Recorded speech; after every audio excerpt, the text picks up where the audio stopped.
Who should be Chelsea Football Club captain this season? Right, what's happening, people? Welcome back to the Joey Knight podcast. Now, first of all, I want to say a massive thank you to everyone who's recently been commenting, subscribing, sharing their feedback on my videos. I really appreciate it. At the end of this video, if you're not already and you like the content, do me a massive favour, hit the subscribe button and click the bell, because then you get a notification every time I upload a video. Now, us Chelsea fans have had a lot of unanswered questions to deal with over the last 12 months, whether it be, will we get a new ownership? Who will the manager be next season? And will Mason Mount stay at the club? And luckily for us, a lot of those questions are now starting to get answered, but there is one elephant in the room when it comes to unanswered questions, and that is who will be Chelsea Football Club captain next season. Well, in this video, I want to go through the options. I want to break down each candidate's credentials, and with the help of you lot, ultimately, I want to pick my captain for Chelsea Football Club this season. Right, so before we start going through the options, I want to give a bit of context here. In my opinion, I don't actually think there is a standout name for the captaincy this season, but instead of just putting that out there, let me tell you the characteristics and traits that I would want to see in a captain. So I personally would love to see the captain of our club have come through our academy. However, seeing as we haven't had a youth product as captain since John Terry, I do get that that option is ultimately quite unlikely.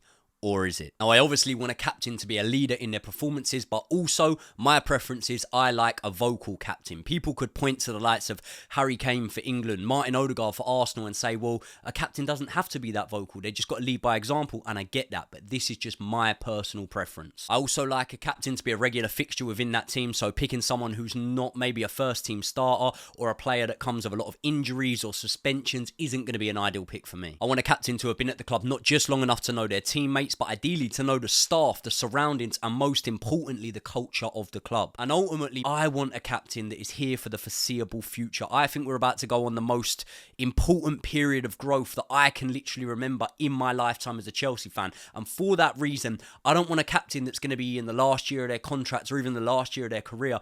I want a player that is here for the foreseeable future. So let's go through the options. And there is obviously a massive elephant in the room here. There is a player that is the clear and obvious standout for the captaincy, and that is Reece James. On his day, he's the best player at the club. Defensively, he's brilliant. Offensively, he's brilliant. And although Reece might not strike you as the loudest and most vocal when it comes to being a verbal captain, from what we've seen of him on the pitch, multiple altercations and stuff like that, I do think Reece has that ferocious streak that you need to see in a captain. He understands the culture of the club, and he knows what it takes to win, having been a boyhood academy Chelsea player who went on to help his beloved club lift the European Cup. And it's almost too good to be true, isn't it? Because let's be honest, Reece ticks every single box here. But as much as I hate to voice it, I'd be a liar if I said I wasn't concerned about his injury problems. I understand that you cannot guarantee that a player is fit and available for selection week in, week out. But Reece did miss 25 games last season through injury. I think it was 20 games the season before through injury.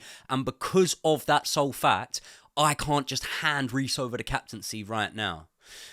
I mean, obviously, hypothetically, I can't actually make anyone captain. I can put a word in. Right, before we get into the other options, let me just rule out a couple of players that the bookies are giving odds on. So the first for me is I would rule Raheem Sterling out of this conversation. I think his experience definitely makes him a candidate, but I would like to pick someone who, one, I think is a guaranteed first-team starter, and I just don't know that I can hang my hat on Sterling being that this season. And also, I'd like to pick a player who actually has spent a bit more time than Sterling at the club, and more importantly, won major silverware with the club. I'm going to rule Enzo Fernandez out of this conversation for the same reasons, and also the fact that he doesn't speak the best English. I know it's not the be-all and end-all right now, but again, this is just my personal preference. And now, a long-serving player that I have actually seen a couple of people give a shout to, and that is Kepa Arrizabalaga. Sorry, people, it can't be Kepa. Kepa completely divides opinion amongst our fan base, and I wouldn't say I'm strongly one side or the other. Listen, I like Kepa, and I like his attitude. He didn't moan, sulk, or flirt with a move to Man United when he got dropped for Mendy. He just got his head down, grafted, and won his place back in the team. And in my books,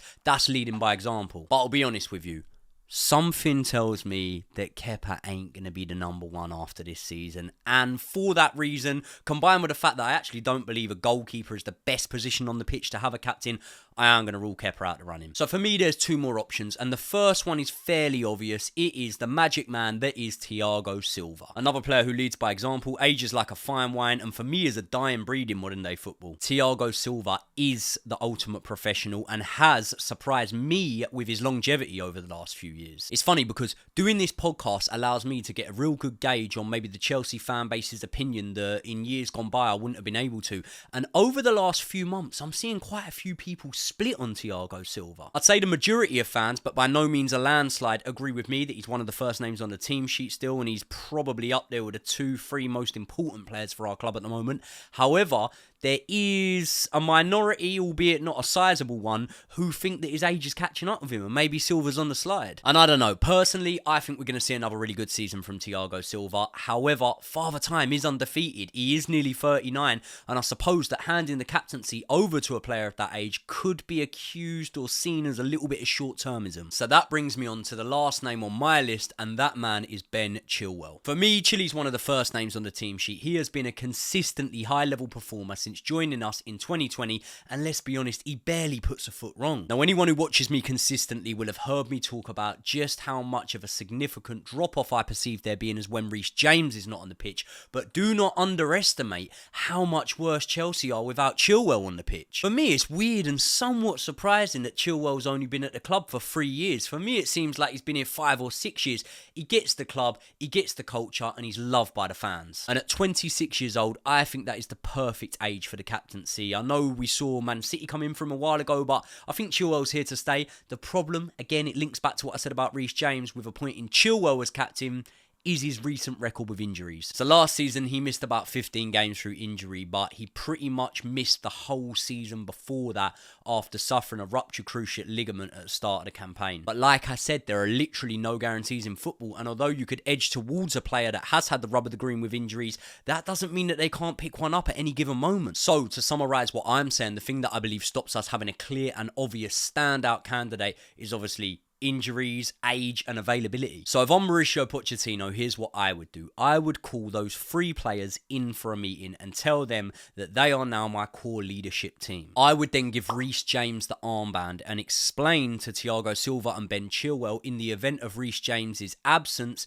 they will act as captain and vice-captain respectively. Now, it's not ideal, and I get that. But we are looking at this fairly hypothetically because, in my judgment there, we are assuming that Reece James is going to have his injury problems this season. And let's say, in an ideal world, Reece James doesn't have any injury problems this season, then it's an absolute no-brainer, isn't it? Reece James now is Chelsea Football Club. Thiago Silva provides experience, top-level know-how and leadership skills. And Ben Chilwell, he's just quality, isn't he? So I think in those 3 players there, I've picked 3 good options. What would you lot do? Do you think this whole leadership team thing is even a possibility, or do you just think we need one sole voice, one sole captain, and who do you think that should be? Have I not mentioned any players in here that you lot would like to see maybe given a shout? I get that we've got academy products such as Trevor Chalobah, but if you look at what's going on in the news at the moment with the transfer rumours and, you know, there's normally no smoke without fire. We're hearing a lot about Trevor Chalobah leaving, Conor Gallagher leaving, and it wouldn't surprise me at all if at least one of those pair that I've just named go through the door this summer. So, yeah.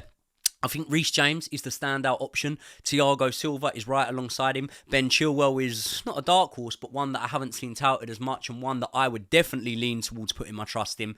But like all of this, I want to know what you lot think. Who would you lot have as a captain? Is there anyone that I have unfairly dismissed? And how soon do you want to see one brought in? Obviously, we've read that Mauricio Pochettino is saying after the Liverpool game he's going to decide. Personally, I'd probably like to see one decided on before that. But then again, who am I to doubt Mauricio Pochettino's tactics? So yeah, let me know in the comments. Again, I want to thank all of you lot very, very much, because one of my probably fears of starting this podcast was that some of my videos might have been falling on deaf ears and, you know, not getting the interaction on it. And at the minute, as soon as I drop anything, you lot are on it straight away, letting me know your thoughts, giving your input, your feedback, and I really, really appreciate it. So keep it all going. I love reading all your comments. I try and get back to as many of you as possible.